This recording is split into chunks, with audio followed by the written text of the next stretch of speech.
हाँ बच्चों, पीवाईक्यू के नेक्स्ट सीरीज में एक सवाल और है आपके सामने स्क्रीन पे। ये जेई मेंस 27 जुलाई 2022 शिफ्ट 2 के पेपर में पूछा गया था। सवाल बहुत टफ तो नहीं है। सवाल मीडियम से बिलो बोल सकते हो इसको, लेकिन थोड़ा लेंदी रहते हैं ऐसे सवाल, है ना। कैलकुलेशन एरर होने के चांसेस ज्यादा हो जाते हैं ऐसे सवालों पे। सवाल क्या है ये आपके सामने लिखे हुए हैं। दो इंटीग्रल हैं, इसकी वैल्यू बताना है। ये मॉडुलस लगा हुआ है, क्वेश्चन देख लीजिए। क्वेश्चन है सर 0 से 2 मॉडुलस ऑफ 2x² माइनस क्या 3x plus integral part of x-1/2 bracket close dx, ये है। अब क्या करते हैं, सबसे पहली बात दोनों इंटीग्रल को डिस्ट्रीब्यूट कर लेते हैं। मॉडुलस वाले को अलग कर लेते हैं और इंटीग्रल पार्ट वाले को क्या कर लेते हैं, अलग कर लेते हैं। प्लस से पहले dx लगाया जाएगा। सही है, डरिए मत, सवाल आसान है, बिल्कुल हो जाएगा। बस कैलकुलेशन एरर ना होना चाहिए। 0 से 2 integral part of x-1/2 dx, ये सवाल है। अब कुछ मत करो, थोड़ा समझदारी दिखाओ। समझदारी दिखाने में ये करना है कि इसको I1 मान लीजिए इस इंटीग्रल को, और इस इंटीग्रल को I2 मान लीजिए। तो हमें ओवरऑल करना क्या है, मुझे ओवरऑल I1 प्लस I2 बताना है, इसकी वैल्यू क्या हो। क्लियर हो, एक क्वेश्चन मार्क है। I1 प्लस क्या चाहिए, I2। चलिए I1 I2 को अगले स्लाइड पे ले लेते हैं। सुनिए ध्यान से। I1 क्या है आपका, I1 है साहब 0 से 2, है ना, 2x² माइनस 3x dx। मिला लो एक बार, 2x² माइनस 3x dx। और I2 क्या है, I2 है सर, I2 भी 0 से 2 है, integral part of x-1/2 dx। मिला लीजिए। क्या I1 I2 यही है, हाँ सर। अब हमें करना क्या है, हमें ये सर यही I1 I2 की वैल्यू फाइंड आउट करना है। ठीक है, हाँ सर, ये तो I2 है, इसको बाद में निपट लेंगे, पहले I1 को सोल्व कर लेते हैं। ठीक है, अब ये जो क्वाड्रेटिक दिख रहा है आपको, सबसे पहले जो अंदर में क्वाड्रेटिक दिख रहा है, इसको कोशिश करो कि बाहर में स्प्लिट कर ले। सुनना ध्यान से, 2x² माइनस 3x, यहां से क्या करो ना, यहां से 2x कॉमन लो। 2x, यहाँ बचेगा x और यहाँ बचेगा 3/2। 2 था नहीं इसके पास तो हमने 2 का डिवाइड मार दिया। हाँ सर, तो ये कहाँ कहाँ जीरो हो रहा है क्वाड्रेटिक। सर एक तो 0 पे 0 हो रहा है, हाँ सर, और एक 3/2 पे 0 हो रहा है। ठीक है, देख लो भैया, सही है, हाँ सर। अब सुनो, 3/2 से कोई बड़ा वैल्यू इसमें पुट कीजिए, ये वाले में 3/2 से कोई भी बड़ा वैल्यू, तो क्या ये एक्सप्रेशन पॉजिटिव आ जाएगा। हाँ, आप जानते हो साइंस की, जेई मेन की तैयारी कर रहे हो यार, एडवांस की, इतना तो तुम्हें मालूम होना चाहिए। अब मैं इसमें टाइम पास नहीं करूंगा। अब 0 से 3/2 के बीच की कोई वैल्यू उठा कर रखी तो ये हो जाएगा निगेटिव। इधर जाने की जरूरत है नहीं, क्योंकि मुझे इंटीग्रेशन 0 से 2 तक ही करना है। इंटीग्रेशन कहाँ से कहाँ तक करना है अपने को, 0 से लेकर कहाँ तक, 2 तक। तो ये समझिए 0 से 3/2 में, समझना आराम से, 0 से 3/2 में क्वाड्रेटिक निगेटिव है, और 3/2 से 2 में क्वाड्रेटिक क्या है, पॉजिटिव है। क्लियर हो, सही है। 0 से 3/2 में क्वाड्रेटिक निगेटिव है, और 3/2 से 2 में क्वाड्रेटिक क्या है, पॉजिटिव है। और आपको पता होना चाहिए कि जब निगेटिव नंबर मॉडुलस से बाहर आते हैं, उस बाहर में एक और माइनस लगा लेते हैं, कौन, निगेटिव नंबर। और पॉजिटिव नंबर जब मॉडुलस से बाहर आते हैं तो वो एज इट इज बाहर आते हैं, उनमें कोई चेंजेस नहीं आता। किन में, sir positive number. Positive number जब अपने आप को मॉडुलस से बाहर लाते हैं तो उनमें कोई बदलाव नहीं होता है। निगेटिव नंबर क्या करते हैं, बाहर में क्या लगा लेते हैं, माइनस। खैर, इस क्वाड्रेटिक को ब्रेक किया गया था इस तरीके से, इसको घेरे में डाल लीजिए। अब आते हैं इंटीग्रेशन पे। तो इंटीग्रेशन को कहां से कहां तक तोड़िएगा, देखो यहां से 0 से कहां तक, 3/2 तक। सर 0 से कहां तक, 3/2 तक। फिर कहां से कहां, देखो यहाँ पे, सर 3/2 से 2 तक। सही है, हाँ सर, 3/2 से कहां तक सर, 2 तक। अब सुनना ध्यान से, 0 से 3/2 में आपका देखो यहाँ देखो, 0 से 3/2 में क्वाड्रेटिक क्या है, निगेटिव है ना, निगेटिव देखो ना, 0 से 3/2 में। हाँ सर, तो मॉडुलस से बाहर कैसे आएगा ये वाला, सर बाहर में माइनस लगा लेगा, तो उस माइनस को बाहर ले लो, ऐसा। 2x² माइनस क्या, 3x। क्लियर हो, हाँ सर। अच्छा, 3/2 से 2 में, यहाँ देखो ध्यान दो, यहाँ पर 3/2 से 2 में क्या क्वाड्रेटिक आपका पॉजिटिव है, हाँ सर, तो मॉडुलस से ऐसे ही बाहर आएगा, 2x² माइनस 3x dx। अब कुछ नहीं, आराम से इसका इंटीग्रेशन करना है, बिल्कुल आराम से, रिलैक्स होकर। सही है, 3/2 से 2 तक है ना, हाँ सर। अब सुनो ध्यान से, ये तो माइनस बाहर है ही सर। चाहो तो माइनस को यहाँ अंदर मल्टीप्लाई कर लो, ताकि माइनस का लफड़ा ही खत्म हो जाए इसमें रहे ये वाले में। सही है, तो कर दूं यहीं पे। ये चलो आगे कर लेते हैं। इसका इंटीग्रेशन करेंगे, सुनना ध्यान से। तो पहले इसका कर रहा हूँ, ये वाले का, ये वाले का, है ना, सेकंड वाले टर्म का, ताकि वो प्लस बन जाए। इसका इंटीग्रेशन हो जाएगा कितना, 3x² बाई क्या, 2। 3x² बाई क्या, 2। लिमिट कहाँ से कहाँ, 3 बाहर रहा, और x का इंटीग्रेशन x² बाई 2। लिमिट कहाँ से कहाँ सर, 0 से 3/2। माइनस, अब इसका करो। सही है, इसके सामने माइनस आ जाएगा, ये वाला माइनस उठ के यहाँ पे। हाँ सर, तो -2 बाहर रहेगा, और x² का इंटीग्रेशन क्या आ जाएगा सर, x³ बाई 3। और ये भी लिमिट कहाँ से कहाँ, 0 से 3/2। आराम से लिमिट लगाना है अपने को ना, बाकी गलती नहीं हो। अब अगला वाला सुन लीजिए, प्लस। सुनना, यहाँ से 2 बाहर आएगा, 2 बाहर आएगा तो x² का इंटीग्रेशन x³ बाई 3। कहाँ से कहाँ, 3/2 से कहाँ तक, 3 तक। और -3 बाहर आ जाएगा, x का इंटीग्रेशन सर x²बाई 2। कहाँ से कहाँ सर, 3/2 से 3 तक। कैलकुलेशन एरर ना हो तो ऐसे सवाल टफ नहीं होते हैं, और ज्यादातर बच्चों से ऐसे सवालों में कैलकुलेशन एरर हो ही जाते हैं। अब सुनो, तो I1 = ये जो 3/2 दिख रहा है, इसको थोड़ा बाहर रखो, और यहाँ लगाओ लिमिट। 3/2 रखोगे कितना हो जाएगा, 9/4। जीरो रखने का कोई औचित्य नहीं निकलता है।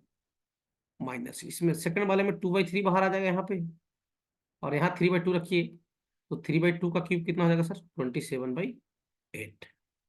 सही है। अब देखो यहाँ पे कौन बाहर आएगा सर, सर यहाँ पे 2/3 बाहर आएगा। हाँ सर, और 3 रखो यहाँ पे, तो 3 का क्यूब कितना हो जाएगा, 27। और 3/2 का क्यूब कितना हो जाएगा साहब, 3/2 से 3 तक था, और 2 तक था ना। तुम्हें भी लग रहा होगा कि मास्टर साहब क्या कर रहे हैं, लिमिट थोड़ा गलत लिख दिया यहाँ पे।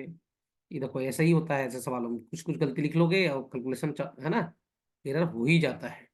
समझ गए, अपर लिमिट में गलती लिख दिया था।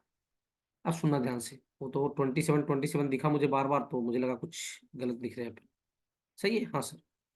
अब रखिए 2, 2 का क्यूब कितना हो जाएगा सर, 8 -3/2 रखिए यहाँ पे, कितना हो जाएगा, 27 बाई क्या हो जाएगा, 8 हो जाएगा। माइनस, सेकंड वाले में 3/2 बाहर, ये वाले में 2 रखिए, 2 का स्क्वायर कितना हो जाएगा 4, और 3/2 का स्क्वायर कितना, 9/4। देखो भाई, मेरे ख्याल से कोई दिक्कत नहीं जाना चाहिए। तो I1 कितना हो जाएगा, 9×3 = 27, ये दोनों को इंटू करो, 27/8। माइनस, ये कैंसिल मार सकते हो इसको, तो सेकंड वाला हो जाएगा 27 बाई कितना, 12। प्लस, अब सुनना, ये कितना हो जाएगा रे, सुनना ध्यान से। 8 8 जा 64, और 64 से 27 माइनस कर लो, तो मेरे ख्याल से आ जाएगा 37। तो 2/3 इंटू कितना, 37/8। देख लो एक बार, 37 + 27 64 होता है, ठीक है, कोई दिक्कत नहीं। -3/2 इंटू 4 4 जा 16। सही है, हाँ सर। 16 - 9 कितना हो जाएगा, 7/4। देख लो भाई, सब चीज तो ठीक दिख रहा है सर, कोई दिक्कत है नहीं, कुछ काटापिटी हो रहे हैं। यहाँ कट जाएगा सर, ये 2 4 हो जाएगा, ठीक है। हाँ सर, अब सुनना ध्यान से। चलो अगले स्लाइड पे लिख लेते हैं। तो I1 कितना आ गया अब सर, I1 आ गया 27/8 -27/12 प्लस, फिर कितना है रे, 37 बाई ये जाएगा 12 आ जाएगा, हाँ सर। 37/12 आराम से बिल्कुल करते हैं ना। और उसका आगे वाला -21/8, -21 बाई क्या, 8। देख लो भैया, सही है, हाँ सर।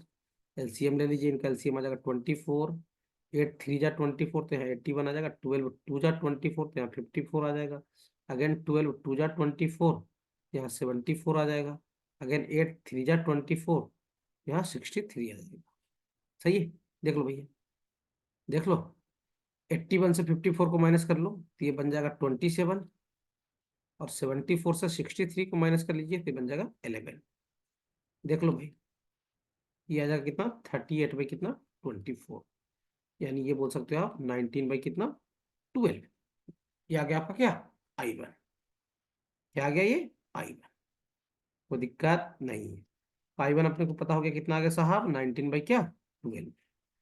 अब ठीक है, अब I2 कितना है साहब? I2 था मेरे ख्याल से 0 से 3/2, है ना, मिला लेंगे, चिंता मत करना। और लिख लेता हूँ मैं जहाँ तक मुझे याद है, 0 से 3/2 integral part of x-1/2 dx, मिला लो। 0 से 2 तक है ना, 3/2 तक नहीं, 0 से 2 तक है। ठीक है, हाँ सर, 0 से 2 तक, 0 से कहाँ तक है? 2 तक है, ये लिमिट है। और integral part of x-1/2 dx। आइए सॉल्व करते हैं, डरने की जरूरत नहीं है, इंटीग्रल पार्ट है। ये देखो, ये क्वांटिटी मुझे अच्छा नहीं दिख रहा है और लीनियर भी है, x-1/2, इसको t मान लो, इसको x-1/2 को डिफ्रेंशिएट कर दो तो क्या dx बराबर dt हो जाएगा? हाँ सर। अब ध्यान देना, तो I2 की वैल्यू कितना हो जाएगा? सुनिए ध्यान से, अंदर में हो गया सर इंटीग्रल t, और dx और dt बराबर है ही। हाँ सर, लिमिट चेंज करना चुनौती है, चुनौती नहीं है, आसान सी बात है। खैर, -1/2 हो जाएगा, x की वैल्यू 0 रखूंगा तो, और x की वैल्यू 2 उठा कर रखो, 2 -1/2 कितना हो जाएगा? 3/2 हो जाएगा। सही है? बोलो, -1/2 का मतलब होता है -0.5, और इसका मतलब होता है 1.5 इंटीग्रल टी डी टी। बोलो भाई साहब, देखो। हाँ सर, बस कुछ नहीं है, इंटीग्रल को तोड़ देना है अपने को। ये -0.5 है, से कहाँ तक जाना है अपने को? 1.5 तक। इससे पहले इंटीजर कौन आता है? 1 और कौन? 0। सही है? और -0.5 के पहले इंटीजर कौन होता है? -1। तो अपने को इंटीग्रेशन कहाँ से कहाँ तक करना है? -0.5 से कहाँ तक सर? 1.5 तक, इस रीजन में। तो तोड़िए इसको, इंटीग्रेशन को। सर -0.5 से कहाँ तक जाएंगे? 0 तक, क्योंकि यहाँ पे जो इंटीग्रल पार्ट होता है, कौन? इंटीग्रल पार्ट, यानी इंटीग्रल एक्स या इंटीग्रल टी, यहाँ पे -1 होता है। सही है? टी ही लिख दे रहा हूँ, कंफ्यूज हो तुम। या चलो ऐसा करते हैं ना, पहली प्रॉपर्टी से यहाँ पे अपन क्या करते हैं, एक्स लिख लेते हैं। कोई दिक्कत नहीं सर, जहां जहां टी है वहां पे कोई दिक्कत नहीं है, उससे आंसर सेम ही आएगा, x dx। अच्छा, यहाँ पे इंटीग्रल 0 से 1 के बीच में, इस एरिया में 0 हो जाता है, और इस रीजन में 1 से 1.5 तक इंटीग्रल 1 हो जाएगा। तो -0.5 से 0 तक तोड़ा, फिर 0 से कहाँ तक गया? 1 तक, यहां से यहां तक, 0 से कहाँ तक? 1 तक, फिर कहाँ से कहाँ सर? 1 से कहाँ तक? 1.5 तक। सही है? देख लो भैया, सर -0.5 से 0 के बीच में इंटीग्रल, देखो यहाँ पे -1 दिख रहा होगा आपको, देख लो भाई, देख लो। सही है? हाँ सर, तो यहाँ पे -1, और 0 से 1 में देखो, यहाँ पे 0 से 1 में इंटीग्रल आपको 0 दिख रहा है। सही है? हाँ सर। और 1 से 1.5 में इंटीग्रल आपको 1 दिख रहा होगा। सही है? हाँ सर। यहाँ -1 बाहर आ जाएगा और इंटीग्रेशन x हो जाएगा, -0.5 से कहाँ तक? 0 तक। सही है? हाँ सर, ये तो गया। और यहाँ भी x आ जाएगा, कहाँ से तक? 1 से 1.5 तक। माइनस बाहर है, ये 0, और ये प्लस आ जाएगा 0.5, और यहाँ 1.5 -1, तो ये ओवरऑल आ जाएगा 0.5। सोल्व कीजिएगा, 0 मिल जाएगा पूरा पूरा। अरे, ये तो I2 0 आ गया। हाँ सर, I2 कितना आ गया सर? 0। और I1 कितना आ गया सर? I2 आ गया कितना? 0। I1 कितना आ गया सर? 19/12। तो अपना आंसर क्या था? पहले स्लाइड पे जाकर देखिए, I1 प्लस क्या? I2। जाइए पहले स्लाइड पे देखिए, I1 प्लस I2 चाहिए था अपने को, है ना? हाँ सर, तो I1 प्लस I2 कितना आ जाएगा सर? 19/12। देख लो, ऐसा ऑप्शन है कहीं पे? एक ही बार में सही बना लिए। नहीं सर, आप सॉल्यूशन देख कर बना रहे हो? नहीं बेटा, ऐसा कुछ नहीं है ना? सॉल्यूशन देख कर बनाता तो मैं फटाफट बिना समझाए लिख देता। तो खैर, ऐसे क्वेश्चन में कैलकुलेशन एरर होने की संभावना होती है, हमसे भी होता है, इसकी चिंता मत करो, तो प्रैक्टिस जमाओगे तो अच्छा हो जाएगा।